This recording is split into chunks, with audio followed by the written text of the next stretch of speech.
Matilde naman, huwag ka na magselos. Ikaw naman talaga ang mahal ko. Ang totoo niyan, kaya ko ipagsigawan sa harap ng mga taon tungkol sa relasyon natin. Mahal ko si Kapitana. Mahal na mahal ko siya. Kaya kong iwanan ng asawa ko para sa kanya. Ang karma nga naman kapag naningil, akalain mo yan? Siguradong ipinabarang yan ng asawa. Grabe din kasi si Kapitana, hindi na nahiya. Peh! Kurakot na nga sa pera, nagawa pa mangurakot ng asawa ng iba. Ang kapal ng mukha! Anong ibig sabihin nito? Isa kang demonyo ka? Ikaw ba may gawa sa akin ito? Ikaw ba? Oo, ako nga, Matilde. Bakit parang natatakot ka? Di ba matapang ka? Kasi sa pagkakaalam ko ay mamamatay tao ka naman talaga. Kung nagawa mong ipapatay ang mga magulang ko, sino pa? Sarili mong asawa? Eh di dapat punong-puno ng tapang yung katawan mo. Nasaan na ngayon? Bakit namumutla ka? Palalabasin pa naman kita dito kaya huwag ka mag-alala. Gusto ko lang ipamukha sa'yo ng harap-harapan ang kasamaan mo. Taon 2002.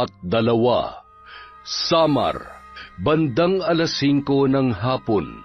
Patuloy pa rin ang malakas na buhos ng ulan. Katatapos lang mamahagi ni Aurora ng bigas at ilang delata. Kasama ang malalapit niyang kaibigan at kakilala. Madalas ay mga trabahante lang din nila sa kanilang sakahan ang mga naroroon. Nakasanayan na kasi niyang tumulong at mamahagi sa kanyang mga kabarangay, lalong-lalo na sa mga higit na nangangailangan. Yun ang turo at kinamulatan niyang gawin dahil sa kanyang tatay Tony na matagal ding nanilbihan bilang kapitan sa kanilang barangay. Dahil sa malubhang karamdaman ay hindi na yon tumakbo sa halalan, dahilan para mapalitan sa kanyang posisyon bilang punong barangay. Patuloy pa rin ang pagseserbisyo sa kanyang mga kabarangay at ipinagpatuloy yon ni Aurora nang lumala na ang kanyang karamdaman. Malaki na ang pagbabago sa kanilang lugar mula nang umupo sa pwesto si Kapitana Matilde. Bagamat may mga kakilalang nakatataas na opisyal ay naluklok yon sa kanyang pwesto. Madali kasing naengganyo ang mga residente sa kanilang lugar na iboto ang babae kapalit ng pera at matatamis na pangako. Samantala, nang hapong yun, isang matandang lalaki ang nahuli sa pagpila sa ayudang bigas na ipinamamahagi nila Aurora. Kasama pa noon ang kanyang apo na kapansin-pansin na masama ang pakiramdam. Apo, sana'y may maabutan pa tayo. Kung hindi ka na sana nagpumilit na sumama, kanina pa ako nandito. Mukhang tapos na silang mabigay. Sorry po, Lolo. Natatakot po kasi ako mag-isa sa bahay. Baka paluin lang po ako ni Nanay. Ay, pasensya ka na, Apo. Hindi ko na rin maintindihan kung bakit nagkakaganyan ang nanay mo. Halika na at ayun na si Aurora. Tay, nahuli po kayo. Kumusta po? Akala ko'y hindi na kayo darating. Heto po, ipinagtabi ko na po kayo. Onyok, kumusta ka na? Naku, inuubo ka na naman. Tay, pwede niyo ho siyang patingnan sa center bukas para mabigyan ho siya ng gamot. Gamot? Ay, meron ba? Ilang beses ko nang sinubukan pero palagi namang wala o di kaya naman ay ubos na raw. Ay, mula na mapalitan ng kapitan dito sa atin ay napakarami na nagbago. Hayaan niyo po, pasasaan ba't may babalik natin ang nasimulan ni Tatay? Konting tiis na lang po. Bahagyang nakaramdam ng lungkot si Aurora dahil sa mga sinabi ng matanda. Yun ang isa sa mga dahilan kung bakit gusto niyan tumakbo sa papalapit na halalan. Hindi niya na masikmura ang kaliwat kanang daing ng mga tao. Nababatid niya na may katiwaliang nagaganap, ngunit wala siya sa posisyon at sapat na katibayan na pinanghahawakan maliban sa reklamo ng mga taong apektado. Ang ilan naman ay puring-puri si Kapitana Matilde. Pinipili lamang kasi nito ang mga taong alam niyang malapit sa kanya at yung iba naman ay kamag-anak nito. Kakatalikod lamang ng matanda at ng kanyang apo nang biglang kinapa ni Aurora ang kanyang bulsa at patakbong hinabol ang maglolo. Lolo, sandali lang po. Tanggapin niyo po ito. Kailangan niyo po ito pambili ng gamot ni Onyok. Mag-iingat ho kayo pag-uwi, ha? Nakakahiya man ay hindi ko matatanggihan ito, iha. Maraming salamat. Sige ho, Lolo. Pauwi na rin po ako. Onyok, magpagaling ka, ha? Hinimas-himas niya ang buhok ng bata at nahihiyang ngumiti naman yun, sabay nagtago sa laylayan ng damit ng kanyang lolo. Habang kumakaway papalayo ang dalawa, ay napalingon si Aurora nang marinig ang isang pamilyar na boses mula sa di kalayuan. Napabuntong hininga na lamang ang babae. Natitiyak niyang mauuwi na naman sa bangayan ang kanilang pagkikita ni Sander. Nakaklase niya noong siya ay nag-aaral pa lamang sa elementarya at sekundarya. Noon pa man ay hindi talaga sila magkasundo ng binata dahil nayayabangan siya doon. Wala rin yung ginawa kundi asarin siya at pasaringan ng kung ano-ano. Nagpapakabayani na naman ang anak ng dating kapitan, ah. Hay, akalain mo nga naman, magiging magkalaban pala tayo sa darating na halalan. Sa tingin mo kapag tumakbo ko, mananalo ka pa kaya? Di tumakbo ka. Tutal dyan naman kayo magaling na mga lalaki. Tumakbo. Kung hindi ako nagkakamali, marami ka ng tinakbuhan katulad ng ginawa mo sa mga naging karelasyon mo. Tse! Sus, ang sabihin mo natatakot ka lang. Alam mo naman na kamayan at ngitian ko lang ang mga taga rito ay nako, makita lang nila tong dimple ko, tong muscle ko, at malaki kong dibdib, siguradong... Anong akala mo sa pagkakapitan, ha? Pagmamacho dancer? Ganda ng katawan ng puhunan? Alam mo, napakaganda ng araw ko kanina, pero dahil sa'yo, wala na. Ay, nakakainis talaga. Tara na nga, umuwi na nga tayo. Ramdam na ramdam ko na kasi ang malakas na bagyo na naligaw dito sa covered court. Buti naman at nararamdaman mo ako. Kapitana, huwag ka mag-alala.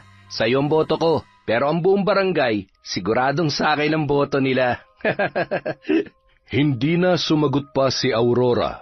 Inirapan niya na lamang ang lalaki. Sabay pa isa-isa na silang nagsialisan at ang iba naman ay masaya ring nakipagbiruan sa binata. Kilala rin kasi ang lalaki sa baryo, lalo na't katulad niya ay mahusay rin yon sa serbisyong publiko. Ilang taon na rin kasi yung nagtatrabaho bilang community development consultant sa kanilang lalawigan. Alam niyang may potensyal na maging leader ang binata, ngunit kapag naiisip niya kung paano siya niyayabangan noon, ay nadidismaya siya. Ate Aurora, di ba kaklase mo yan nung elementary hanggang nung high school kayo? Oo, at mula nun wala rin siyang pinagbabago. Para pa rin kaming mga batang nagbabangayan. Ewan ko ba kapag nakikita ko siya, talaga namang kumukulo ang dugo ko. Gwapong-gwapo sa sarili at saksakan ng yabang.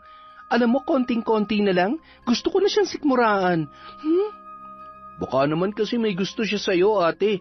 Hindi niya lang masabi, kaya, ayan, dinadaan na lang niya sa pang-aasar. Tapos ikaw naman, dinadaan mo sa galit-galitan. Aminin mo na, gwapo naman talaga si Kuya Sander at napakabait pa. Hoy, hindi ah. Kahit siya na lang ang nag-iisang lalaki sa mundo, no, never. Never ako magkakagusto sa Sander na yon. Isinusumpa ko. Kasabay ng mga salitang yun ay bigla silang napaatras. Nang biglang tumama ang kidlat sa poste, di kalayuan sa kanilang kinatatayuan. Kita mo, pati panahon hindi sumasang-ayon sa sinasabi mo, ate. Kumaway na papalayo ang binatang kausap niya. at siya naman ay nagpatuloy sa paglalakad papunta sa sakayan ng tricycle pauwi sa kanilang bahay. Siguradong nag-aalala na ang kanyang tatay Tony dahil unti-unti nang kumakagat ang dilim. Nang makarating sa bahay ay nagtaka siya dahil wala sa balkonahe ang kanyang ama. Sanay kasi siya na doon naghihintay ang kanyang tatay.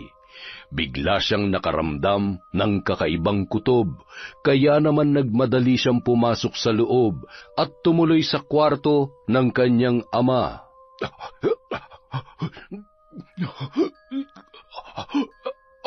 Anak! Tay! Tay! Ano nangyayari? Diyos ko, tulong! Tulungan niyo ako! Tay, hawakan niyo tong rosaryo. Huwag kang susuko, Tay. Diyos ko, alam niyo po kung gaano kahalaga sa akin si Tatay. Siya na lang po ang meron ako, kaya nakikiusap po ako. Huwag niyo naman po siyang kunin sa akin. Paulit-ulit na nag-usal ng dasal si Aurora na itinuro sa kanya ng isang albularyo na nanggagamot sa kanyang ama. Sa ilang albularyo na dinayo nila matapos hindi matukoy ng mga doktor ang totoong dahilan ng panghihina at pangangayayat nito, ay noon lamang nila nalaman na pinaglalaruan ang kanyang tatay ng isang mambabarang. Ngunit kung sino ay hindi pa rin nila yon matukoy. Maya-maya, halos mapuno na ang balkonahe sa dami ng taong sumaklolo sa kanila. Hinubad ng isang matanda ang kwintas ng San Benito at isinuot yon kay Mang Tony. Ilang sandali lamang ay humiyaw yon ng malakas at tumigil ang panginginig at panlilisik ng mga mata. Aurora, iha, ipapahiram ko muna yung kwintas sa tatay mo. Pero mas makabubuti kung mapapawalang bisa sa lalong madaling panahon ang sumpa na nakakabit sa kanyang katawan. Mahirap kalabanin ng mga taong may itim na kapangyarihan. Hindi sila titigil hanggat hindi napupuruhan ang kanilang biktima hanggang sa tuluyan nilang pagkaitanyo ng buhay. Kung gusto mo ay may isang tao kong kilala na makakatulong sa iyo kung paano mapapagaling ang tatay mo. Kung gusto mo, sasamahan kita sa Biyernes. Damit lamang ng biktima ang kailangan nating dalhin. Isa pa, mas maganda kung malalaman at malalabanan natin kung sino ang may kagagawan nito. Maraming salamat ho, Tatang. Kahit gaano kalayong albularyo makakapagpagaling kay Tatay, pupuntahan ko po. Maraming salamat ho sa tulong ninyo. Walang anuman. Sino pa bang magtutulungan kundi tayo-tayo lamang? Nung malakas pa siya ay nariyan siya para tulungan kami. Kaya sa ngayon ay ibabalik namin yon sa inyo mag-ama sa paraan na alam namin. Samantala, nayayamot naman si Matilde habang nakikipag-usap kay Levi na noon ay kararating lamang mula sa bahay ng isang mangkukulam na binabayaran nila kapag may gusto silang ipatira. Alam mo, masyado talaga nagpapabango ang babaeng yan sa mga tao. Akala niya naman matatalo niya ako. Ay, siya nga pala, anong balita? Areglado na po, Kapitana. Wala ka nang poproblemahin pa. Siguradong natataranta na ngayon si Aurora. Mabuti naman. Kapag nawala na si Tony, mawawala na siya ng gana sa lahat at siguradong hindi na siya maglalakas loob pang tumakbo.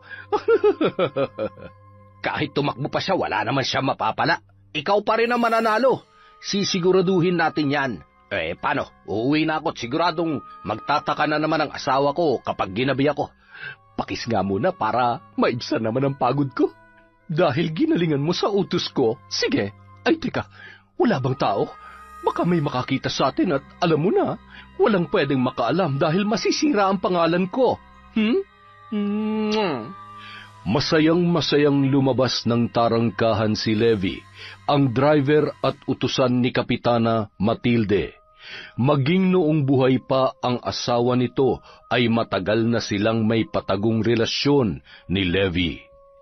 Kinaumagahan, nagising si Aurora na nakatungo sa higaan ng kanyang tatay Tony habang hawak-hawak pa rin ang kamay noon. Tay, kumusta ang pakiramdam niyo? Marahan lamang tiningnan noon ang maamong muka ni Aurora. Nababakas sa muka ng dalaga ang labis na pag-aalala.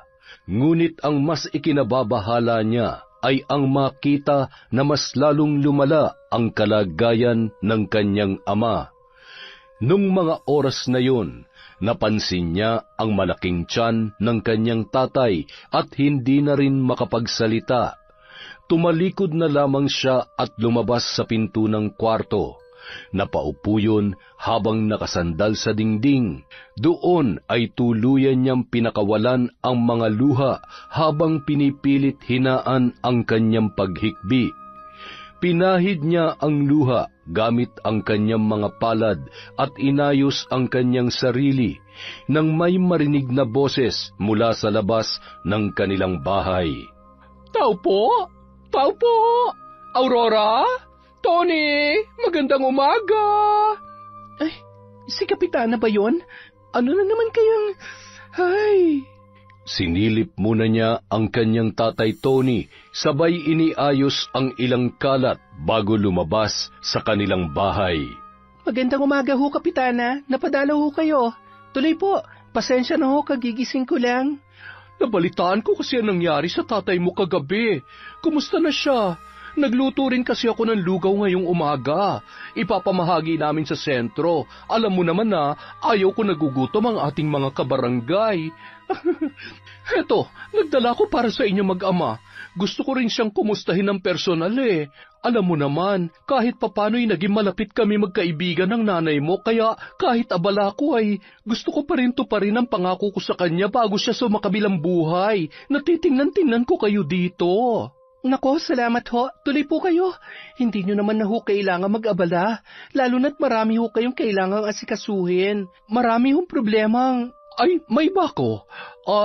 Tutuloy ka ba sa plano mong pagkakandidato sa darating na halalan? Depende ho sa sitwasyon. Sa tingin ko ho ay mas kailangan ako ni tatay. Pero pinag-iisipan ko pa naman ho. Isa pa, kung gugustuhin kong tumulong, may posisyon man o wala, magagawa ko pa rin naman po yon. Hay, pinapahanga mo talaga akong bata ka. Ay siya, kanino ka pa ba naman magmamana kundi sa tatay mo? Salamat ho. Tuloy ho kayo sa kwarto. Mag-iinit lang ho ako ng tubig para makapagkape naman ho tayo. Habang nasa kusina si Aurora, ay nakangisi namang pinagmamasdan ni Matilde ang itsura ni Tony.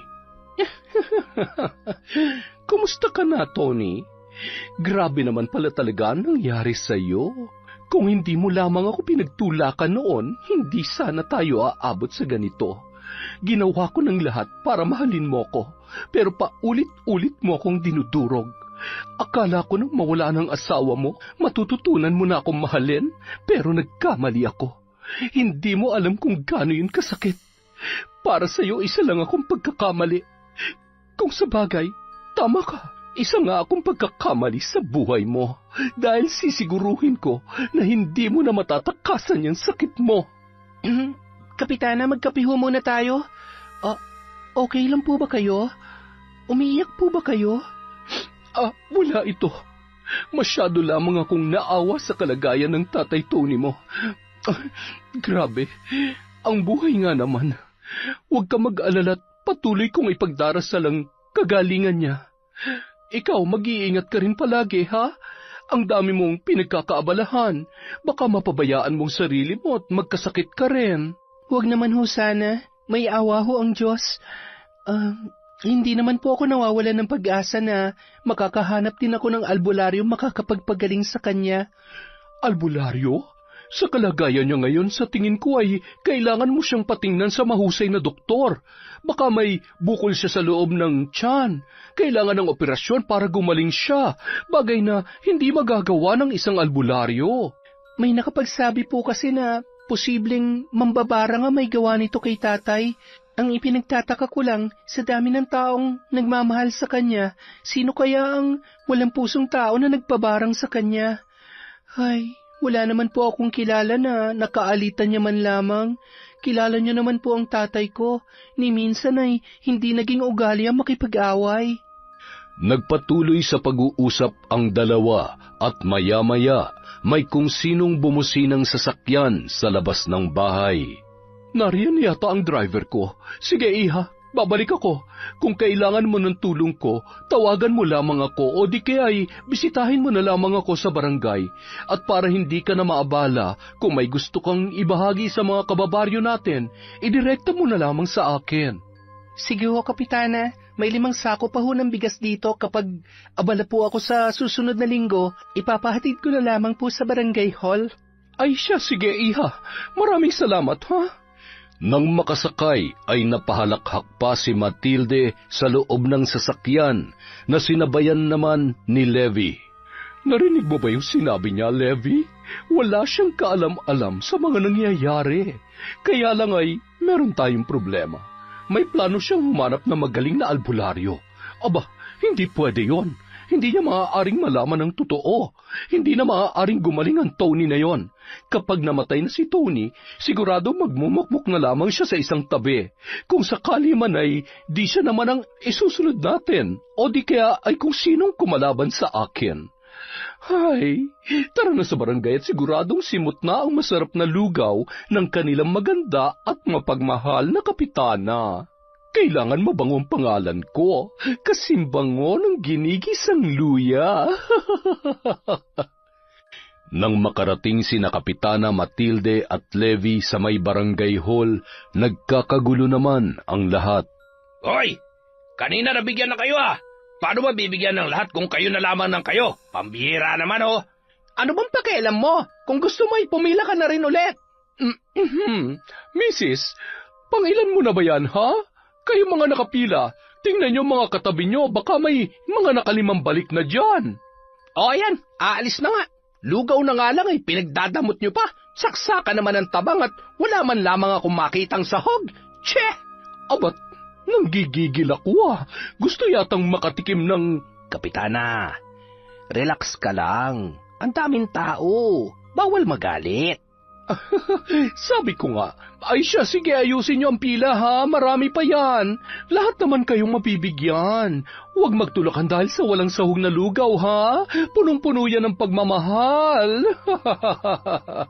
Araw ng Biyernes, ang araw kung saan pupunta si Aurora kasama ang isang matanda nilang kapitbahay sa isang magaling na albularyo sa kanilang karatig barangay. Aurora, nakahanda ka na? Kumusta ang tatay mo? Pwede ko ba siyang makita? Sige ho, Tetang. Tuloy ho kayo sa kwarto niya. Tony? Aurora! Aurora, ang tatay mo! Ano ho nangyari? Tay? Tatay? Hindi! Tay, gumising ka! Tatay! Napakademonyo na may gawa nito sa kanya. Ay, naku po, Diyos ko. Naway magkaroon ng kapayapaan ang kaluluwa ni Tony. Napakabuti niya at hindi niya dapat pinagdadaanan ito. Kailangan ko malaman kung sino may gawa ng lahat ng ito. Bibigyan ko ng katarungan ang pagkamatay mo. Mahal na mahal kita, tatay. Nang malaman ng mga tao ang nangyari kay Mang Tony ay hindi maitago ang lungkot sa buong baryo. Mula sa unang araw ng burol hanggang sa huli ay walang humpay ang pag-abot ng tulong ni Kapitana. Mula sa tolda, mga upuan at mesa na ginagamit ng mga nakikiramay. Alam mo ba, ang sabi binarang daw si Mang Tony. Kawawa naman. Walang awa at siguro'y malaki ang inggit sa katawan na may gawa nun sa kanya. Hoy, ano ba naman kayo? Wala ba kayong respeto sa patay at dito kayo nagkakalat ng chismis? Mas mabuti pang ipagdasal nyo na lamang yung tao, hindi yung ganyan. Kapitana, sino pong ipagdadasal namin? Yung nagpabarang po ba o si Mang Tony? Buti pa siguro ay sama nyo ng sarili nyo. Baka sakaling maituwid pa yung pagiging chismosa nyo. Ay! Matapos ipatong ang mga dalang kape at tinapay sa isang mesa, agad naman nung nilapitan si Aurora. Aurora, iha, kumusta ka? Kumakain ka ba? Ilang araw pa lang nawala ang tatay mo ay kitang-kita na ang binagsak ng katawan mo. Salamat ho sa tulong niyo, Kapitana. Hanggang ngayon, hindi ko pa rin po kasi maintindihan kung bakit kailangan mangyari to kay tatay. Buong buhay niya, inalay niya sa pagsiservisyo at paggawa ng kabutihan. Wala naman siyang ibang gusto kundi ang makatulong sa mga taong taga rito. Kung sino man na may gawa nito sa kanya, sana lamunin siya ng konsensya niya. Wala siyang puso. Huwag ka nang umiyak. Huwag ka mag-alala. Nawala man ang tatay mo ay nandito pa rin naman kami mga malalapit na kaibigan niya para alalayan ka. Alam mo, magaling ka rin katulad ng tatay mo. Kaya nakikita ko na katulad niya, pagdating ng araw kapag handa ka na, magiging katulad ka rin niya. Habang nag-uusap ang dalawa, ay siya namang dating ni Sander. Inilagay nun ang bulaklak sa tagiliran ng kabaong at agad na lumapit kay Aurora at matipid na ngumiti, nagpaabot ng pakikiramay. Siya nga pala, Aurora, Kung nandito ka para asarin ako, o ano man ang iniisip mong kalokohan, wala ako sa wisyo para patulan ka. Huwag muna ngayon. Ay, ganun na ba ako kasama para sabayan ko yung pagdadalamhati mo? Nandito ako para taus-puso makiramay. Huwag ka nang iyak ng iyak. Tingnan mo, wala ka ng mata sa kakaiyak. Daig mo pang kinagat ng... Sabi ko naman di ba? Huwag muna ngayon. Hindi mo ba nakikita? Pinaghampas ni Aurora si Sander sa braso, sabay mahigpit na lamang naniyakap ng binata ang dalaga. Napahagulgul na lamang yun at mahigpit na ring napayakap kay Sander. Oh, yan ang panyak. Huwag ka nang umiyak. Para ka namang baka na... Ay... O ayan, salamat ha. Umalis ka na nga't lalo lang sumasama ang loob ko. Baka hindi ako makapagpigil, ikaw naman ang sunod na paglamayan. Ay, napakasungit mo talaga sa akin.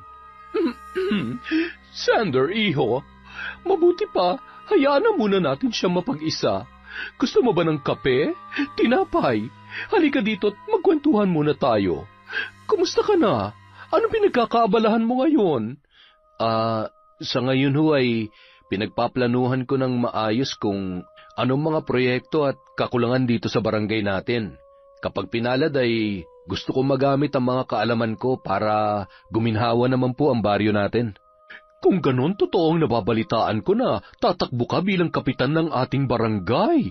Kaya naman pala medyo hindi kayo magkasundo ni Aurora. Dahil ba magiging magkalaban kayo kung sakali? Ay siya, kung sino man ang palarin sa ating tatlo, maluwag na lamang nating tanggapin. Isa pa, iisa lang naman ang ating hangarin para sa mga kababaryo natin, di ba? Tama po kayo. Yun po ang dapat natin pagtuunan, hindi ang personal na mga kagustuhan natin. Kailangan po natin ng malaking pagbabago. At isa na po dun ay ang pumili ng nararapat at may sapat na kaalaman kung paano mapapaunlad at matutulungan ang mga taga rito.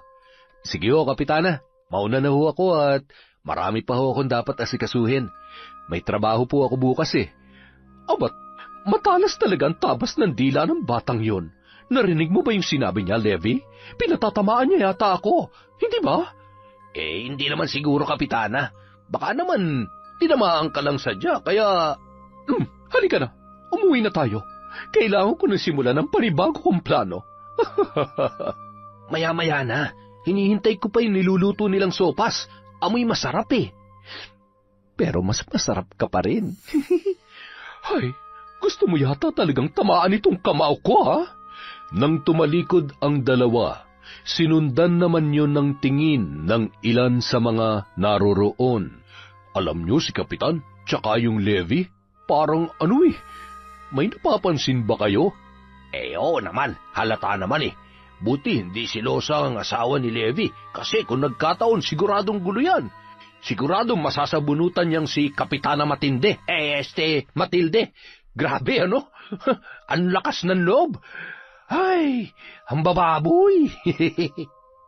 Samantala, nakatanaw si Lolo Boyet sa kalsada habang hinihintay ang kanyang apong si Sander. Bagamat may edad na ang kanyang apo, ay hindi siya kampante na lumalabas yon ng mag-isa sa gabi. Maya-maya, bigla namang gumuhit ang ngiti sa kanyang labi nang tumigil ang isang tricycle sa tapat ng kanilang bahay. Apo, kumusta ang lakad mo? Kumusta si Auring? Nakausap mo ba siya? Okay naman po, Lolo. Katulad ng dati. Kailan ba naman kami hindi nagbangayan? Pero ayos naman po siya. Sa unang pagkakataon, napayakap po siya sa akin. Ay, naaawa ako sa kanya. Gusto ko sanang... ewan. Ang hirap naman po kasi, Lolo eh. Ay, hanggang format, pagyayabang lang talagang kaya mo eh. Abay, galing-galingan mo naman. Hindi ako nagpalaki ng duwag at torpe. Huwag mo naman sanang sayangin ang pagiging magandang lalaki ni pinamana ko sa'yo. Makakahanap din po ako ng tamang pagkakataon, Lolo. Sa ngayon, kailangan ko munang isipin kung paano unlad at magiging payapa ang baryo natin. Madali lang kulayan yung plano mo. Simple lang naman. Ipanalo mo ang laban mo bilang pinakapogi at maaasahang kapitan sa baryong ito. Hanggang si Matilde ang nakaupo. Ay nako, wala. Wala ng pag-asang umasenso pa ang baryo natin. Siya lang ang magpapasarap sa buhay at magpapayaman. Ay nako, Matilde, matinding-matindi ang pangangailangan sa pera at pakitang tao lamang. Ay, mga tao nga naman, sanay na sanay bumoto ng mga kandidatong dalawa ang muka. Oh, tubig, Hulo. Huwag niyo masyadong inaalala yung mga walang kwentang bagay. Magtiwala lang kayo sa apo niyo at mangyayari ang lahat ng mga magagandang plano ko dito.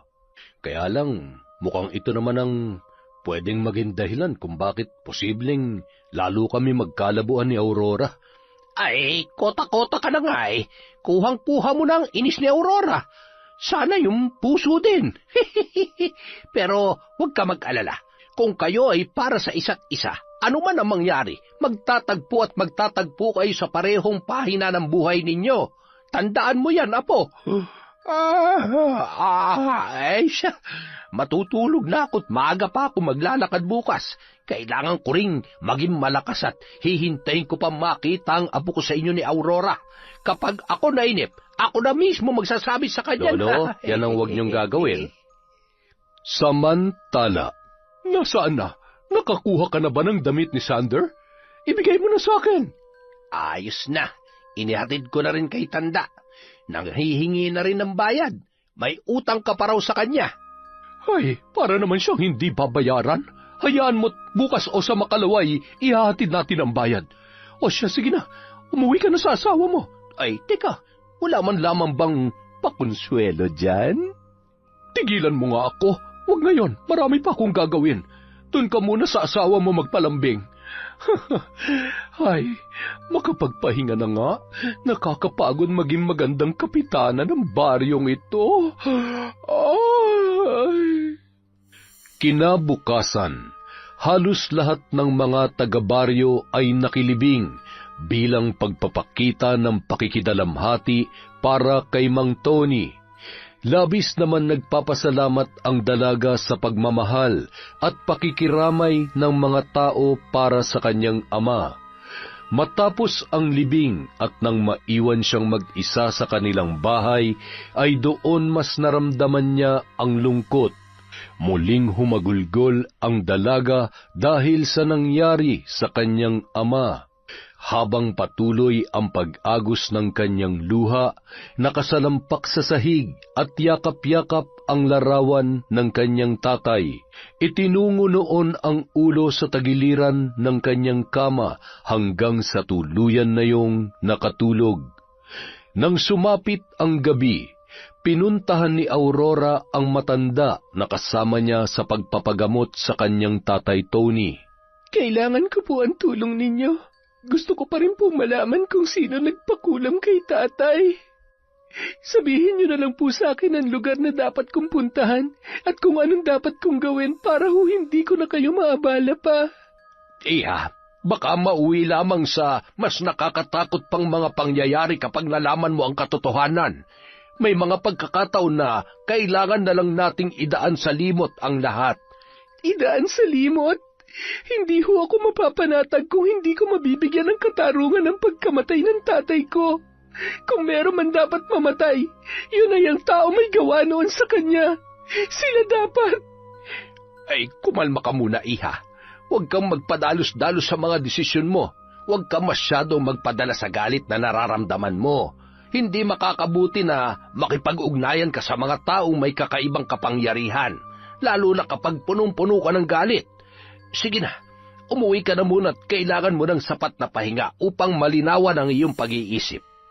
Tila wala sa sariling naglakad papaalis si Aurora. Magulo ang isip at umupo yun sa harap ng kanyang mesa. Inaalala ang mga panahon na sabay at masaya silang kumakain na magkasama ng kanyang yumaong ama. Wala sa sarili na sumandok ng kanin sa kanyang pinggan at kumain habang napapangiti at napapaiyak dahil hinding-hindi niya na maririnig pa ang mga pangaral at kwento ng kanyang tatay Tony. Samantala, 3:00 ng madaling araw, nagising si Sander na pawis at tila ba hinahapo.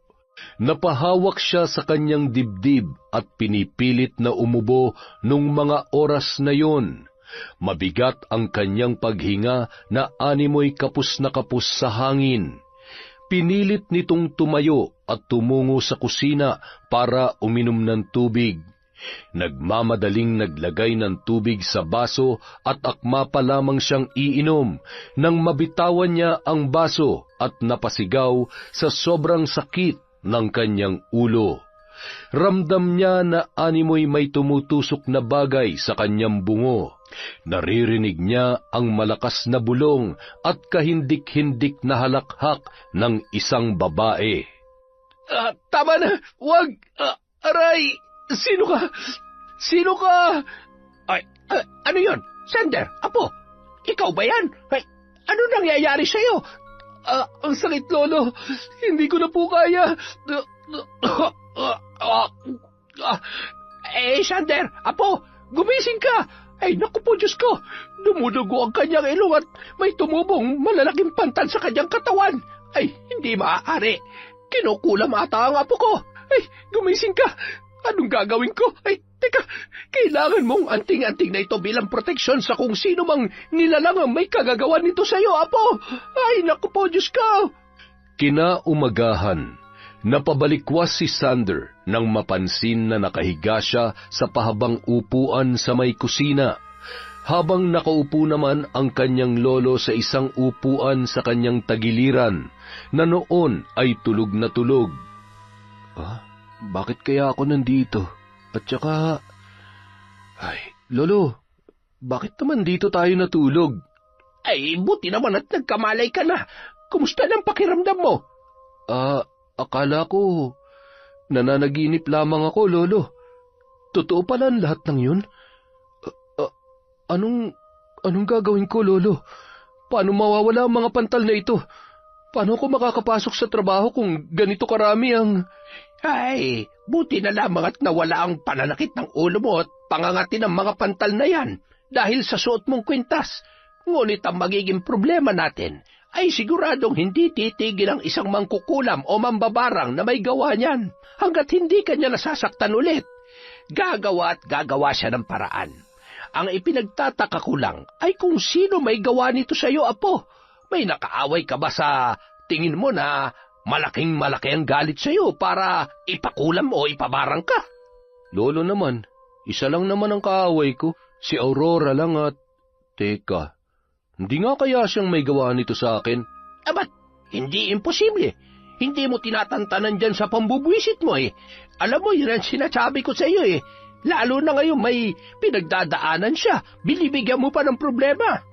Sabihin na natin na naiinis o talagang galit siya sa akin, pero hindi naman dapat ganito, Lo. Hindi na makatarungan to. Saan ka pupunta? Sander! Kakausapin ko lang si Aurora. Wala siyang karapatan na gawin sa akin to. Sander! Hoy! Nalintikan na. Magiging totohanan na nga ata ang away ng dalawa. Paano kung hindi naman talaga si Aurora? Ay, pambihira naman talaga itong apo ko. Napailing-iling na lamang ang matanda habang tinatanaw ang kanyang apong papalayo. Samantala, sakay ng tricycle ay nagmamadaling bumaba at iniabot ang pamasahe sa driver Mabilis na pumasok sa tarangkahan ng bahay ni Aurora na noon ay papaalis para hanapin ang isang albularyo na makakatulong sa kanyang problema.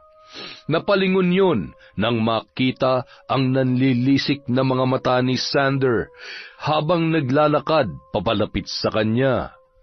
Oh, anong ginagawa mo dito? At bakit? Anong mga yan? Bakit ang dami mong pantal? Pwede ba wag ka na nga magmaang-maangan na parang hindi mo talaga alam kung ano nangyayari sa akin? Ano? Ano bang sinasabi mo at bitawan mo nga ako? Aminin mo, pinakulam mo ba ako? Ano? Wag mo akong pagbibintangan. Mukha ba ako mangkukulam o mambabarang? At bakit naman kita ipapakulam? Bakit kita paglalaanan ng oras? Pwede ba ang dami ko nang iniisip kaya wag mo nang dagdagan pa? Unang-una, wala akong pakialam sa'yo kahit pa araw-araw mo na lang akong binubwisit. Ganun ba ako kasama para gawin ko sa'yo yan? At saka, pwede ba sa susunod kung susugod ka sa bahay ko, siguraduhin mo muna naghilamos o nagsipilyo ka? Umalis ka na nga, may lakad pa ako. Kailangan ko malaman kung sinong pumatay sa tatay ko. Pumatay sa tatay mo? Anong ibig mong sabihin? Binarang si tatay. Yung mga nangyari sa kanya, hindi normal na sakit yon. Hindi kaya iisa lang ang may gawa nito? At kung sino man yun, dapat ko rin malaman kaya sa ayaw at sa gusto mo, sasama ako sa'yo. Di ba? Ang galing-galing mo na nga mambintang. Puro ka pa tamang hinala at pala desisyon ka pa. Ay, maghilamos ka nga muna dun sa kusina at...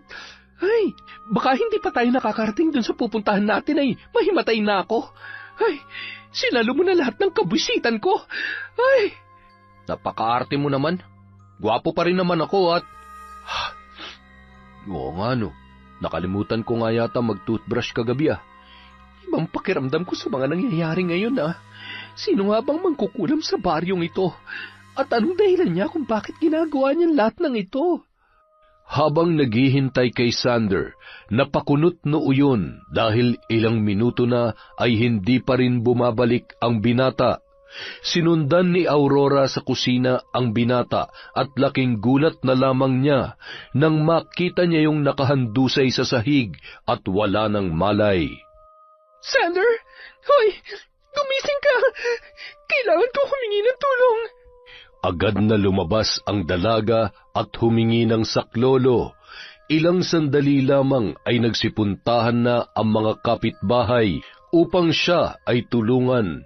Nang bahagyang magkamalay yun ay napagpasyahan na munang ihatid ni Aurora sa kanilang bahay ang binata. Agad naman silang sinalubong ni Lolo Boyet na noon ay nagtataka kung bakit magkasama ang dalawa. Nakaakbay ang binata kay Aurora na animoy hinang-hina. Oh, ano nangyari? Magandang araw po, Lolo. Nawalan ho ng malay si Sanders sa bahay. May pasugod-sugod pa po kasing nalalaman Ay, sasama po sana siya sa akin para puntahan yung albularyo sa Karatig Baryo. Mukhang hindi niya na po kayang bumiyahe sa ngayon. Ako na lamang po ang pupunta para makapagpahinga siya. Sasama ako. Kaya ko. Paano ako makakasiguro na wala kang kinalaman sa nangyayari sa akin? Malay ko ba kung ipinapakulam mo talaga ako? Ganon. Alam mo, Sander, kung talagang galit na galit ako sa'yo at gusto ko may mangyaring masama sa'yo, di sana pinabayaan na kita kanina. Alam mo, sumusobra ka na talaga. Palibhasa. Tumigil na kayo sa pagbabangayan. Sasamahan ko na kayo para sigurado. Hindi na rin kailangan pa magsayang ng panahon. Bago pa mahuli ang lahat ay kailangan na mawala ang sumpa ng lintik na mangkukulam na may gawa niyan sa'yo. Samantala, mahal kong kapitana, may maganda akong balita sa'yo. Ano bang magandang ibabalita mo sa akin? Pagkakaperahan ba natin yan, ha? Hindi, pero siguradong matutuwa ka. Alam mo, balitang-balita ngayon na sinugod daw ni Sander si Aurora at pinagbibintangan na siya ng kulam sa kanya. Wala nga namang ibang mapagbibintangan dahil sila itong palagi nagkakainitan. Ang sarap sa pakiramdam na umaayon sa akin ang pagkakataon. Wala silang kamalay-malay sa aking maganda at matibay na plano. Wala sa kanila ni Aurora maaari makakuha ng posisyon na pinaghirapan ko. Dahil dyan, Maaasahan ka talaga, Levi. Kaya mahal na mahal kita eh. Sunod na ang Aurora na yon. Mahirap na, baka biglang magbago pa ang isip niya. Ang gusto ko'y magmukha siyang baliw sa harap ng mga tao para hindi halata. Sino naman ang boboto sa isang maganda nga, kaya lamang ay may tama naman sa utak. Napakatalino mo talaga, Kapitana. Siya, sabihin mo lang kung anong dapat kong gawin. Kahit ano'y kaya kong gawin, basta masaya ang Madam Baby ko. Sa kabilang banda, matapos ang mahigit 1 oras na biyahe sakay ng jeep, bumaba sila sa isang alanganing lugar at nilakad ang matarik at madamong daanan. Nagtanong-tanong sila sa mga paisa-isang taong kanilang nakakasalubong. Sige lang ho, diretsuhin nyo lang po yan, tapos kanan. Yung nag-iisang bahay po doon, ang bahay ni Lola Feli. Mag-iingat po kayo dahil medyo masungit ho ang matandang hinahanap ninyo. At saka, marami yung nagsasabi na hindi lamang siya bastang-bastang albularyo. Ay, teka sandali. Ano bang ibig mo sabihin? Ay, basta po. Malalaman nyo rin ang ibig kong sabihin. Basta, may dahilan po kung bakit mas pinili niya manirahan sa liblib na lugar na yan. Sige po, basta mag-iingat po kayo ha. Ay, pambihira, nandito na tayo para maipagamot ang apo ko, pero mukhang lalo ata akong ninenervyos dahil sa sinabi ng binatilyong yun. Sigurado ka ba natutuloy pa tayo? Nandito na ho tayo, at saka wala naman ho mawawala kung susubukan natin. Mas maigi nang hindi po tayo basta-bastang naniniwala sa kung anong sinasabi ng iba. Kahit naman po, nakakatakot o sabihin natin na masama ang matandang pupuntahan natin, nasisiguro ko na may natitira pa rin kabutihan sa puso niya para sa mga taong may respeto at lumalapit na may pagpapakumbaba. Kaya naman, Sander, para sigurado utang na loob, huwag mo na lang munang ibukay ang bibig mo at baka mapahamak pa tayo. Grabe ka naman, kaya ko namang ilugar tong bibig ko. Nagiging masama lang naman talagang tabas ng dila ko, depende sa kung sinong kaharap at kausap ko. Aba, dapat lang na ilugar mo yan, dahil kapag nagkataon, hindi lang pantal at pananakit ng ulong mapapala mo. Balita ko, magaling manahin ang bibig si Lola Feli. Ay, Diyos ko, kaawaan ng dalawang ito. Hipan sana na magandang hangin ang mga ito para magkasundo na. Mukhang himala nga atang magkatuluyan sila at daig pa mga aso't pusa kung magbangayan. Napailing-iling na lamang si Lolo Boyet dahil sa wala pa ring humpay na pagtatalo ng dalawang kasama niya.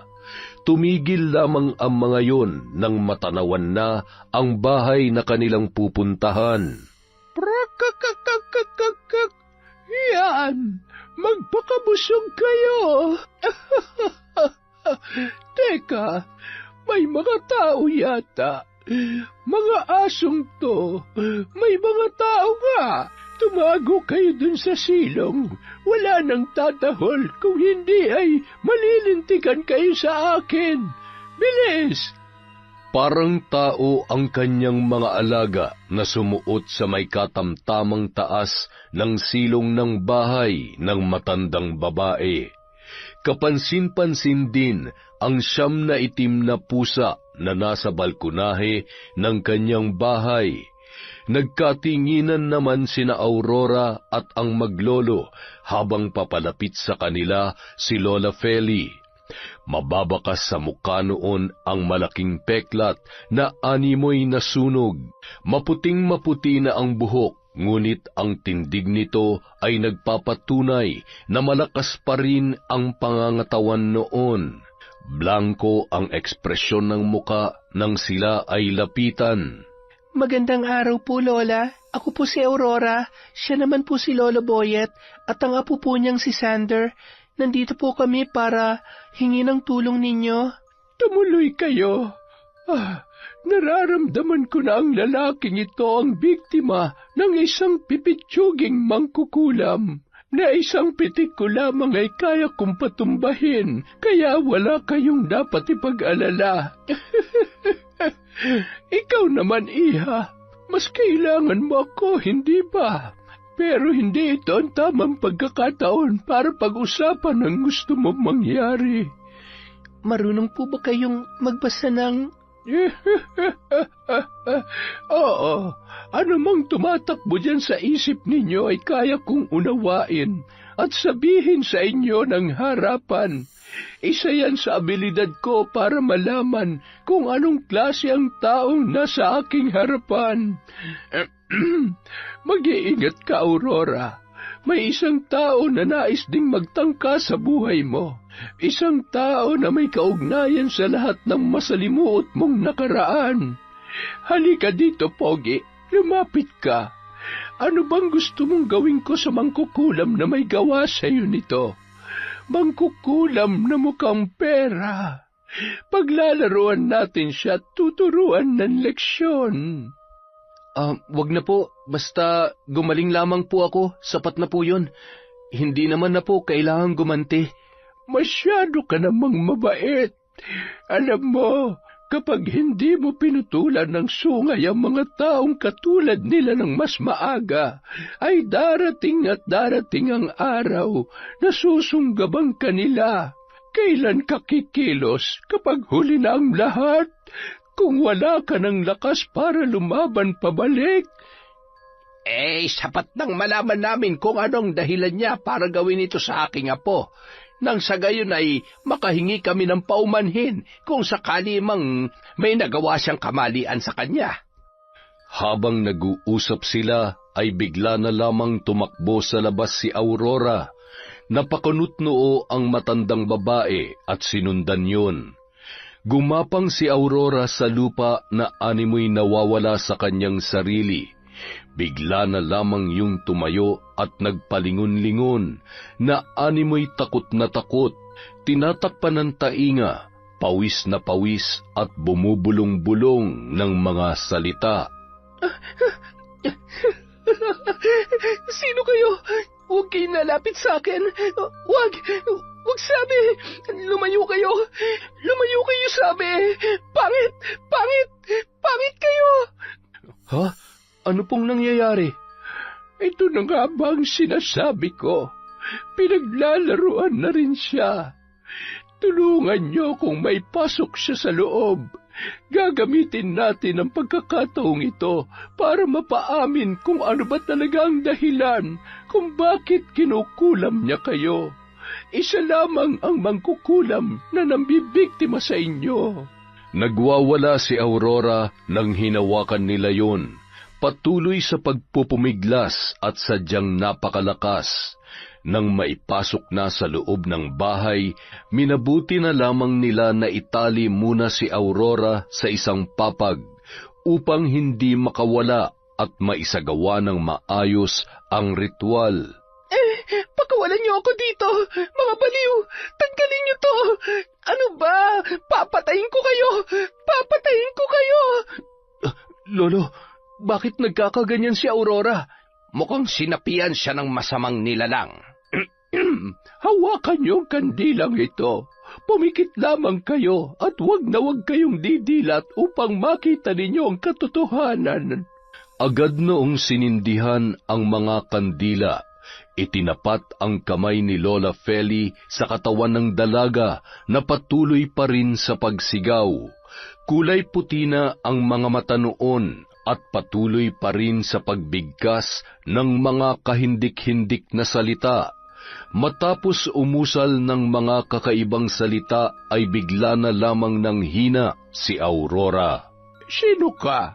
Sabihin mo sa akin ang dahilan kung bakit mo pinahihirapan ng dalagang ito. Magsalita ka.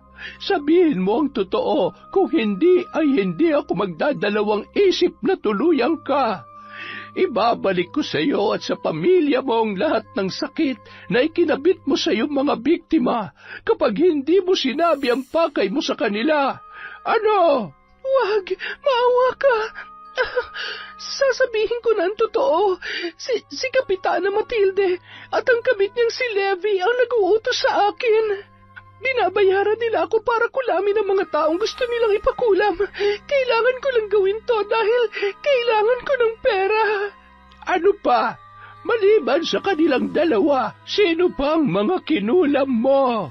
Sino? Bilisan mo ang sagot mo at ayaw ko ng sinungaling at pinaghihintay ako. Siya ang dahilan kung bakit namatay ang nanay at tatay ni Aurora. Ako rin ang kumulam sa kanila. Pinatay ko ang mga magulang ni Aurora at gusto niyang ganun din ang gawin ko sa babaeng ito, pati kay Sander, dahil ayaw niya matalo sa darating na eleksyon. Itigil mo na ito, maawa ka. Nahihirapan na ako.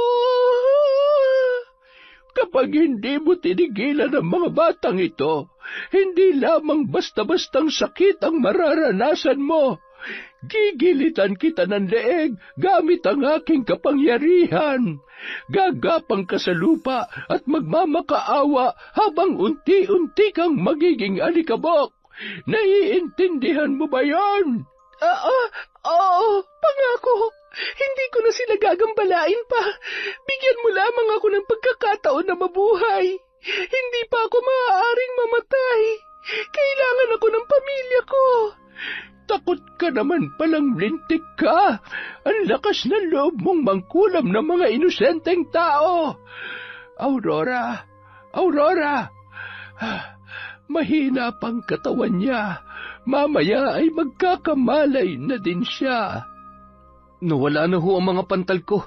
Sana nga ay tuluyan na kaming tigilan na mangkukulam na yon. Ay, hindi ko inaasahan na si Kapitana ang dahilan ng lahat ng to dahil lang sa kagustuhan niyang manatili sa pwesto. Ay, napakaghaman talaga ng babaeng yon. Hindi na makatarungan ang ginagawa niya. Humanda siya sa akin. Akala niya ba'y palalampasin ko ang ginawa niya sa inyo ni Aurora? Wala siyang puso. Huwag ka na magtapang-tapangan, tanda. Sa lagay kapag ikaw naman ang sunod na pinakulam niya, siguradong hindi mo na matatagalan. Ako na ang bahala. Minsan mas maiging magpanggap na hindi niyo alam ang mga bagay-bagay, habang akala niya ay malaya niya kayong napaglalaruan. Ano na lamang ang mararamdaman ni Aurora kapag nalaman niya na lahat na nangyari sa mga magulang niya ay kagagawan ng walang pusong kapitana na yon? Ay, punong-puno ng kasakiman ang puso ng kapitana na yan. Sarili niya lamang ang kanyang iniisip. Nabubuhay sa sariling kasinungalingan. Ang hindi niya alam na sa ginagawa niya ay siya rin naman ang mapapahamak. Kawawang Aurora, kapag napuno ng galit ang puso niya, siguradong magbabago ang kanyang kapalaran. Iwanan niyo muna sa akin si Aurora. Balikan niyo siya sa Sabado. Kailangan ko munang masiguro na malakas na siya. Mahirap na, lalo na't nag-iisa na siya sa buhay.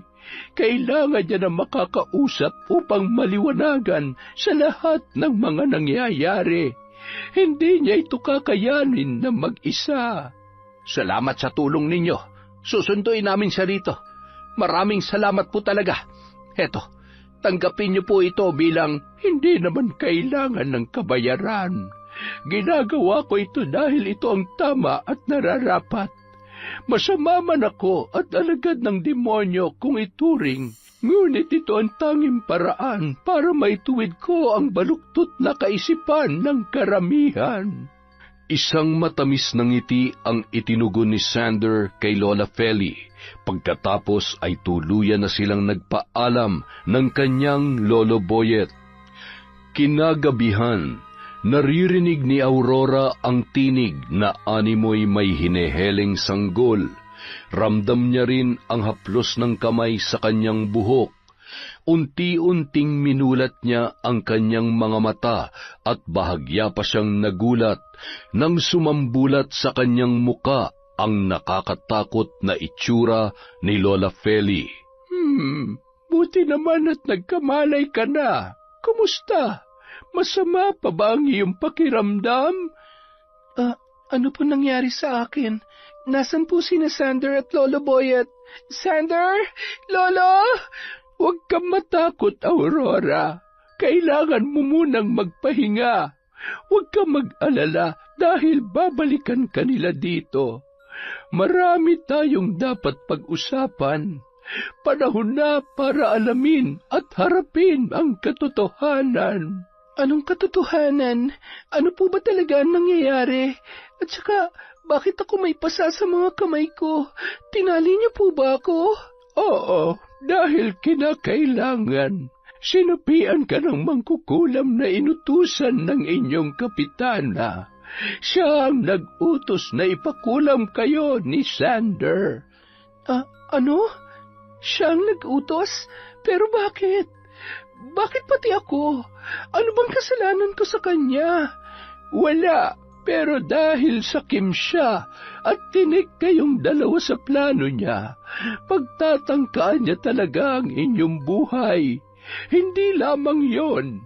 Alam ko na nais mong malaman kung ano talaga ang nangyari sa tatay mo, sa mga magulang mo.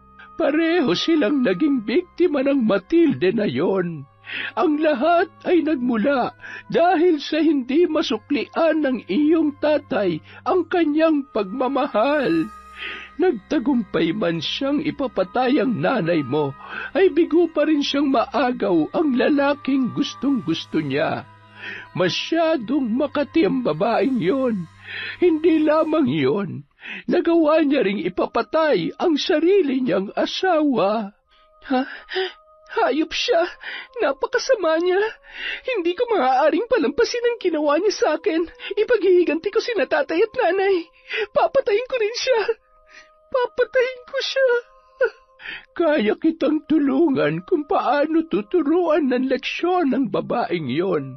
Sa isang kondisyon, ipapasa ko sa iyo ang aking kaalaman. Ang kailangan mo lang gawin ay yakapin ang kapangyarihan na maaaring tumulong sa iyo upang manggamot at mag-alay ng kamatayan. Magagawa mong maghiganti ng hindi namamalayan ng kahit na sino man, kahit pa ng iyong kaaway. Maaari mo rin siyang paikutin, papaniwalain at paglaruan hanggang sa malagot ang kanyang paghinga. Paano ko gagawin yon? Paano ko magkakaroon ng kapangyarihan na barangin ang hayop na yon? Kukunin ko ang buhay niya. Wala siyang karapatang maging masaya. Wala. Tama yan. Ang galit na yan ang magsisilbing daan upang buong puso mong mabigyan ng puwang ang kapangyarihan at kaalaman na magbibigay sa iyo ng lakas na puksain ang kademonyohan ng babaeng yon. Gusto mong gumanti, hindi ba? Sagutin mo ang tanong ko, Aurora. Gusto mo ba? Oo, gusto kong gumanti. Gusto ko siyang pagbayarin at patayin sa paraan na gusto ko. Nauwi sa kahindik-hindik na tawanan ang kanilang usapan. Si Lola Feli ay marami ng tinuruan ng paggamit ng itim na kapangyarihan, mga taong katulad ni Aurora, nababalot ng galit at hangaring makapaghiganti sa mga tao na mapang-abuso. Nang gabi ring yun, sinimulan ng matanda ang pagtuturo ng kanyang kaalaman, iba't ibang ritual ng pagtanggap at pag-aalay sa kanilang kinikilalang Diyos. Pagsapit ng 3 gabi, sa ilalim ng maliwanag na buwan, ay paliliguan niya ng dugo ng pusang itim ang dalaga, kasabay ng pag-usal ng mga salita na itinuro sa kanya ng matandang mambabarang. Matapos bigkasin ng mga yon, naramdaman niya ang kakaibang lakas at talas ng kaisipan.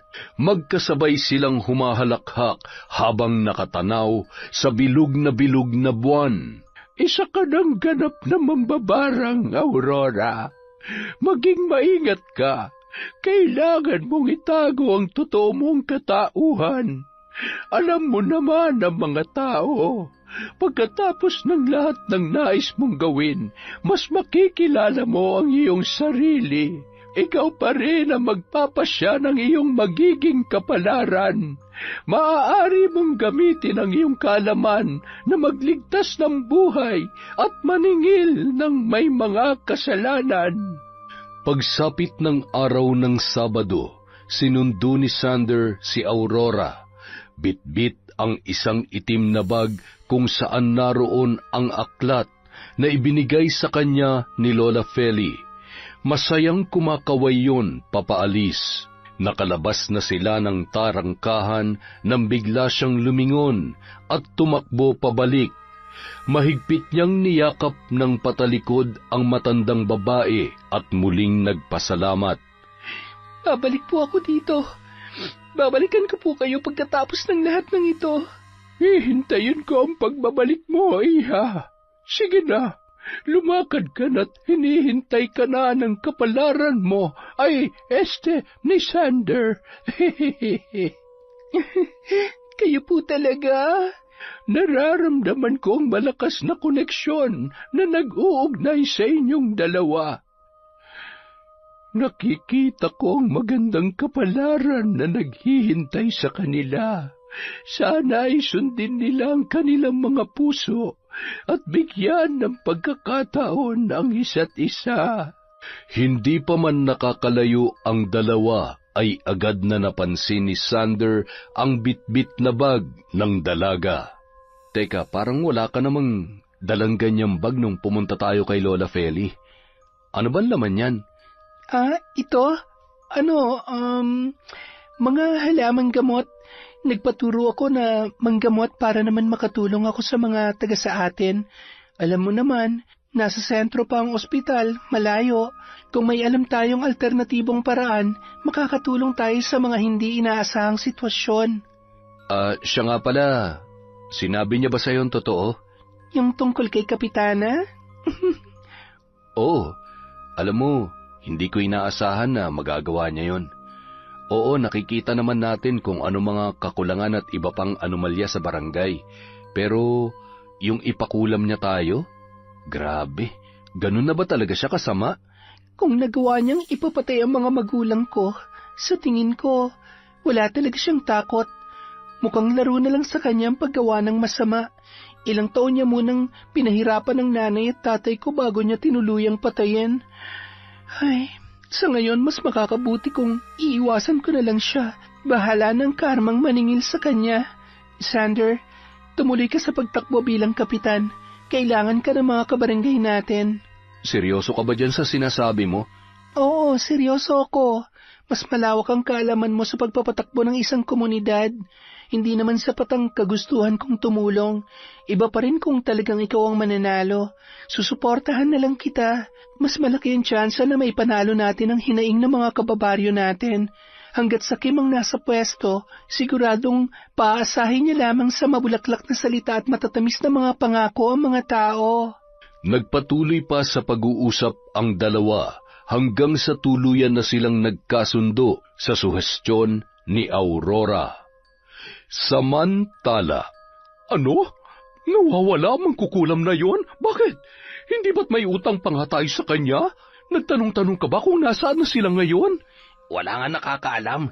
Hindi naman daw nila nakita na umalis. Siguro'y may pinagtataguan.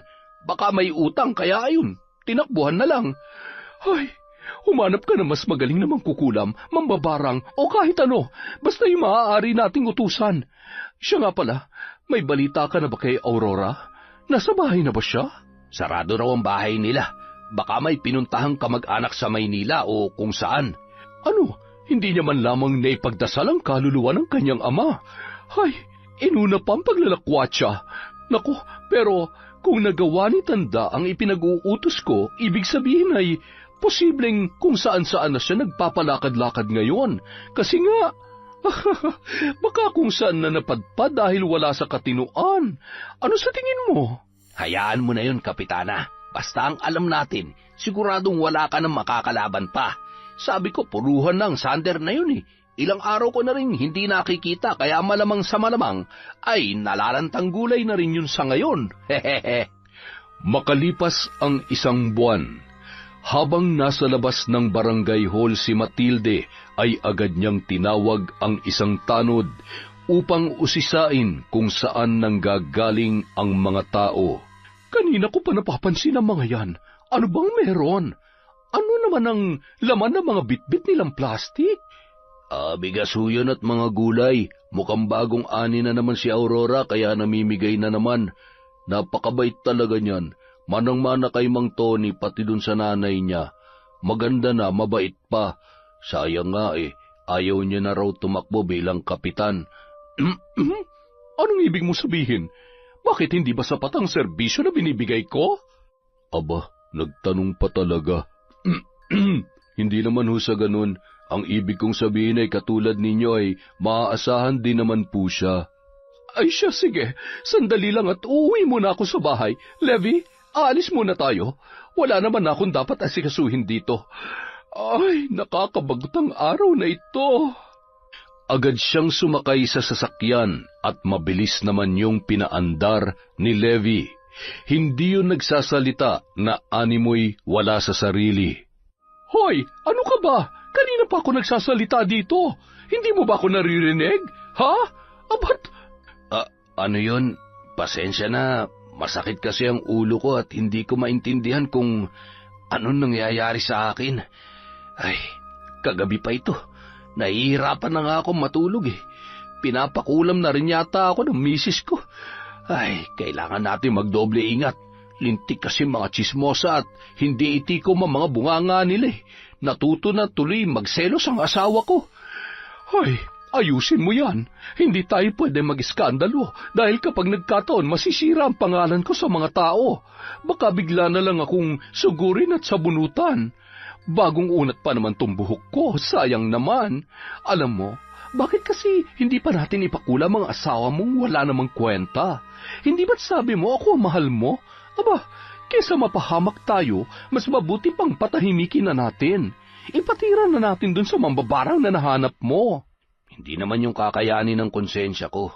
Isa pa, naging mabuting asawa naman siya sa akin noon, kaya matapos yung marinig, biglang nag-iba ang ekspresyon ng muka ni Kapitana. Agad na bumaba ng sasakyan at padabog na isinara ang pinto. Patakbong hinabol ni Levi sa loob ng bahay dahil natitiyak niyang nagselos lamang yon sa kanyang mga sinabi. Matilde naman, huwag ka na magselos. Ikaw naman talaga ang mahal ko. Ang totoo niyan, kaya kong ipagsigawan sa harap ng mga tao tungkol sa relasyon natin. Mahal ko si Kapitana!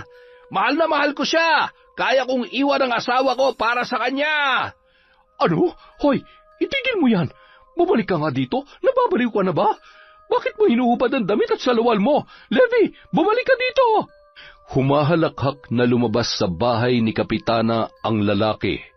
Halos mamatay sa katatawa ang mga nakakakita kung paano pinagsisigawan ang mga kalokohang ginagawa nila ng Kapitana.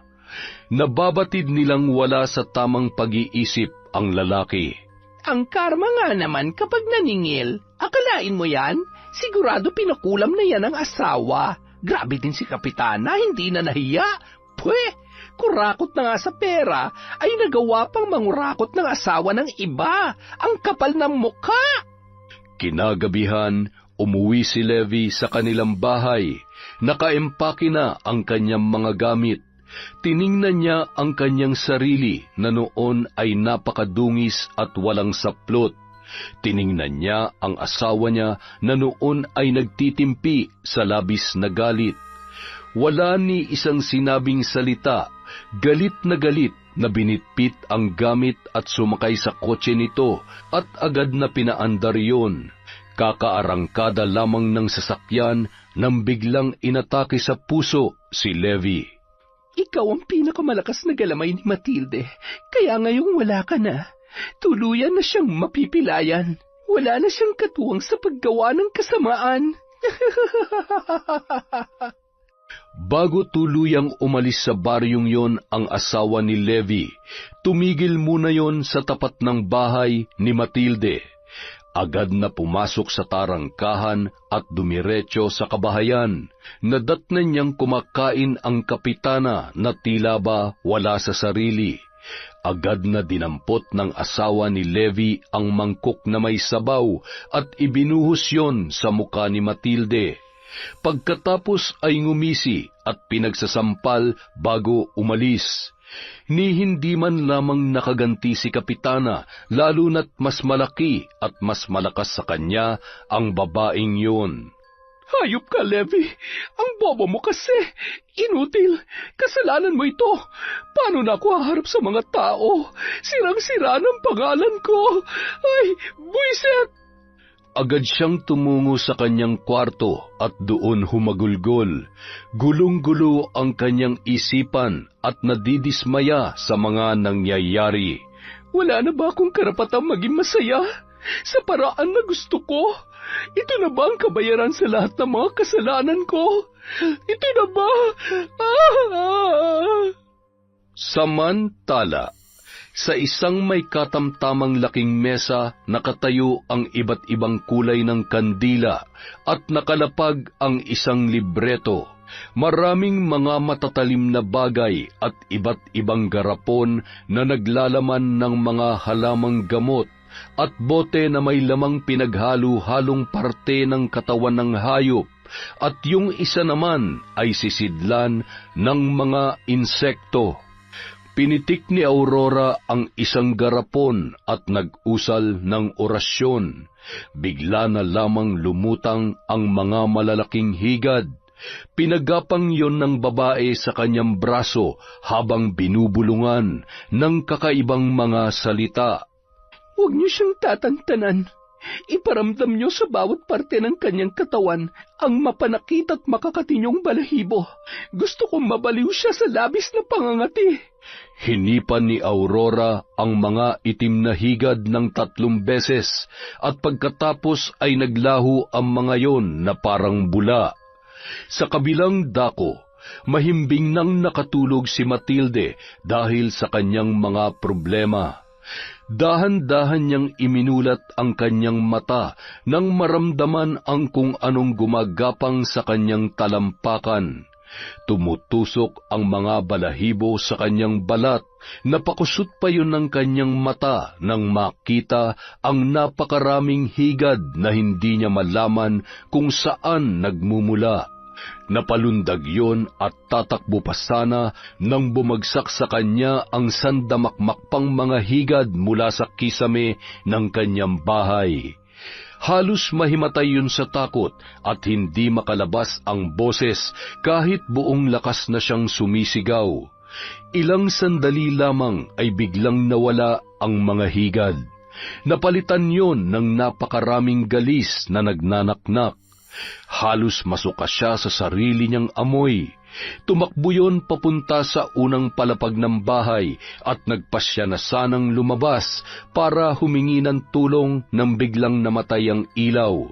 Dahilan para gumulong yon sa hagdan. Pagbagsak niya sa baba ay may malamig na kamay na humila sa kanya. Rinig na rinig niya ang boses ni Tony at ang asawa nun na humahalakhak habang pinipilipit ang mga daliri niya sa magkabilang paa. Sa sobrang sakit ay tuluyan niya nang napakawalan ang kanyang boses. Tama na! Patawarin niyo na ako! Huwag niyo akong papatayin! Pakiusap! Huwag! Samantala, habang nakapatong sa mesa ang bungo at manika na pinapatakan ni Aurora ng kandilang itim, patuloy yun sa pag-usal ng paulit-ulit na mga salita. Tagaktak ang kanyang pawis at nagngangalit ang ugat sa kanyang leeg. Nakabuka ang palad habang nakaluhod. Ramdam niya ang lakas ng kakaibang enerhiya habang patuloy na isinasagawa ang pambabarang kay Kapitana. Walang-wala pa yan sa sakit na ipinaranas mo sa mga magulang ko. Ngayon, gusto kong harap-harapang sabihin sa'yo na ako ang magiging mitya ng kamatayan mo. Ninakawan mo ako ng pagkakataon na makasama ang nanay at tatay ko, kaya nanakawin ko rin ang ambisyon mo na magpakasasa sa pera na hindi para sa'yo at posisyon na hindi nararapat sa katulad mong abusado. Napakawalang hiya mo, kaya kahit mamatay ka, walang papatak na luha para sa'yo. Magmamakaawa ka pabalik sa'kin. Magmamakaawa ka, Kapitana.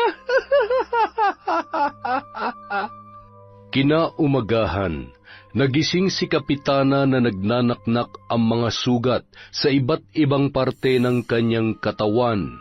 Lumobo ang kanyang tiyan na 69 na buwan ng buntis. Humarap sa salamin at sinuklay ang kanyang buhok. Naggulat siya nang maramdaman niya ang malambot na pagsama ng mahaba niyang buhok sa kanyang suklay. Nang tingnan niya ang kanyang sarili sa salamin, ay napahiyaw ang Kapitana. Nanginginig ang kamay at natataranta na naghanap ng balabal na gagamitin upang takpan ang kanyang ulo. Agad na sumagi sa isip niya si Aurora ng mga oras na yun. Ilang linggo na rin na may nakakapagsabi na marunong na rin ang dalaga sa panggagamot, kaya tumungo siya sa bahay ni Aurora sakay ng tricycle. Pagbaba pa lamang ay pilit yung kinikilala ng mga nakakita. Kapitana, ikaw ba yan? Ano nangyari sa'yo? Buntis ka? Ay nako, biro mo ka na buntis ka pa ni Levi? Bakit? Ay, ang dami mong sugat. Nye, nabubulok na. Tumakbo ang Kapitana papasok sa tarangkahan ng bahay ni Aurora na noon ay nasa balkonahe, nakangisi at tila ba hinihintay ang babae. Kapitana, kumusta ho kayo? Ano nangyari sa tiyan nyo? Wala na ho ata kayong mapaglagyan ng pera ng barangay. Itinago nyo na dyan sa tiyan nyo? Mabigat ba? Ano bang sinasabi mo, Aurora? Alam ko na matutulungan mo ko. May kakilala ka bang albularyo? Saan ka ba nagpagamot nung... ang ibig kong sabihin ay kung saan mo natutunan ang panggagamot. Halika, sumama ka sa akin, Kapitana. May ipapakita ko sa'yo. Agad namang sumunod yun sa loob ng isang kwarto. Doon ay nakita niya ang mga may sindipang kandila at iba't ibang gamit sa pambabarang. Anong ibig sabihin nito? Isa kang demonyo ka! Ikaw ba may gawa sa akin nito? Ikaw ba? Oo, ako nga, Matilde. Bakit parang natatakot ka? Di ba matapang ka? Kasi sa pagkakaalam ko ay mamamatay tao ka naman talaga. Kung nagawa mong ipapatay ang mga magulang ko, sino pa? Sarili mong asawa? Eh di dapat punong-puno ng tapang ang iyong katawan. Nasaan na? Bakit namumutla ka? Palalabasin pa naman kita dito kaya huwag ka mag-alala. Gusto ko lang naman ipamukha sa iyo ng harap-harapan ang kasamaan mo. Hawak ang manika ay pinaglaruan niya ang Kapitana. Sinasaktan ang sarili. Hinihipan ni Aurora ang tiyan ng manika kaya napapagapang sa sakit ang babae na noon ay tila ba mawawalan na ng malay. Pagkatapos tusukin ng karayom ang tiyan ng manika ay bumalik na sa normal ang tiyan ng Kapitana. Tumayo yun at dinampot ang bungo, sabay binasag sa sahig. Pagbagsak noon ay napahawak siya sa kanyang ulo. Napaluhayon sabay humiyaw dahil sa sakit. Ayan, sinaktan mo ang sarili mo. Baliw, yan talaga napapala ng mga paladesisyon na tao. Ay, hindi ko makakalimutan ang ginawa mo sa akin. Pinaikot mo ako sa pagbabait-baitan mo, pero isa ka palang traidor. Wala kang kasing sama. Ngayon, paglabas mo sa tarangkahan ng bahay ko, magsisimula na ang buhay na pinapangarap mo. Tutuparin ko ang habang buhay mong pagpapantasya sa mga bagay na hindi mo na maaabot. Palalayain ko na ang baryong ito sa kamay ng isang magnanakaw at abusadong lider na tulad mo. Bibilang ako ng 10. Kapag nakalabas ka sa bahay, matutupad ang hiling mo. Pero kung hindi, bye-bye. Bye-bye na. 1, 2, 3. Takbo na, dali! Takbo! Walang kasing bilis na tumakbo palabas si Kapitana. Dumaan yon sa naguumpukang mga tao at gustong makipagkamay. Nagsitakbuhan papasok ang mga tao dahil sa pandidiri sa kanyang sugat at masangsang na amoy. Ilang saglit pa, nakasalubong niya si Sander na papunta sa bahay ni Aurora. Nang mamukaan ang binata ay labis ang pagtataka ng kapitana. Bakit nandito ka? Dapat patay ka na! Patay ka na! May multo! May patay na naglalakad! Magtago kayo! Ano nangyari sa kanya? Ay, kapitana, talagang muntikan mo na akong mapatay. Bakit kaya nagkaganon yun? Maayos pa naman siya noon nakaraan. Ay, ang buhay nga naman. Mukhang totoo yata ang karma. Tumuloy ang binata sa paglalakad. Dumiretso yon sa loob ng bahay ni Aurora. Mula sa isang silid ay naririnig niya ang pagbulong ng dalaga ng mga salita na hindi niya maintindihan kung ano ang ibig sabihin. Hawak ni Aurora ang isang kandilang itim at ang libreta. Nanlaki ang mga mata ni Sander sa kanyang nakita. Agad niyang nilapitan yon at niyakap ng mahigpit. Anong ginagawa mo, Aurora? Ito bang natutunan mo maliban sa panggagamot? Tinanggap mo ang pagiging mambabarang para gumanti kay Kapitana at kay Levi? May kinalaman ka sa nangyari sa kanila? Bitawan mo ko. Oo, dahil kailangan kong gawin yon para mabigyan ng katarungan na nangyari sa mga magulang ko. At saka, hindi naman siya kawalan sa baryong ito. Siya ang salot sa baryo natin. Isa siyang buhaya. Mamamatay tao siya. Naiintindihan kong nasaktan ka. Galit ka at gusto natin maging maayos ang baryong ito. Pero hindi mo naman kailangan gumanti. Kasalanan sa Diyos ang ginawa mo. Nagpasakop ka sa galit at gumamit ka ng itim na kapangyarihan. Makinig ka sa akin, Aurora. Huwag kang magpapatali sa galit na nararamdaman mo. Dahil sa kanya mag-isa na lamang ako. Kinuha niya ang buhay ng nanay at tatay ko. Nandito pa ako. Kami ni Lolo. Nandito kami para sa'yo. Kahit hindi tayo magkasundo, susubukan kong intindihin ka.